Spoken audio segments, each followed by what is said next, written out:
Hello সবাইকে, অনেক দিন পরেই একটা লং ভিডিও নিয়ে চলে আসলাম। তো আজ যাচ্ছিলাম মামার বাড়িতে। মামা মামির আর কি অ্যানিভার্সারি ছিল, সেই উপলক্ষেই যাচ্ছিলাম। তো দুপুরবেলায় আর কি কাকিদের বাড়ি গেছিলাম, একটা নিমন্ত্রণ ছিল, সেখান থেকেই বেরিয়ে পড়েছিলাম রাতে মামার বাড়ি যাওয়ার উদ্দেশ্যে। দেখো গিয়েই তো ভাই কি দুষ্টুমি করছে, আর এদিকে দেখো মামা মামি ভাই এদিকে কেক কাটিং করে নিচ্ছিল। তো আমার শরীরটা একটু খারাপ ছিল, সেই জন্য আমি আর যেভাবে ছিলাম আর কি সেইভাবেই ছিলাম, আর সাজাগুজা ঠিক করিনি। তারপরে আমার বর আরও অনেকে এসেছিলো, সবাই ফটোশ্যুট করছিল। আর দেখো এটা আমার দিদা শাশুড়ি। তারপরে এদিকে আমার বর তো ক্যামেরাম্যান, এদিকে মামা মামিকে আশীর্বাদ করে পায়েস খাইয়ে দিল।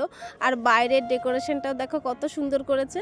আর মামাদের বাড়ি এই ফুলগুলো আমার খুবই ভালো লাগে, এই বসন্তকালে আর কি ফোটে। তারপরে এদিকে ভাইয়ের সঙ্গে একটু খেলা করছিল আমার বোন। আর এদিকে মামি দেখো কি করছে, আমাকে ওই মামির যে ফুলের মোটুকটা মালাগুলো সেইগুলো আর কি পরিয়ে দিচ্ছিল, বলছে একটু ছবি তুলে নাও। তারপরে এদিকে সবাই মিলে খাওয়া দাওয়া করছিলাম। তো ভিডিওটি অবধি থাকলো, চলো টাটা।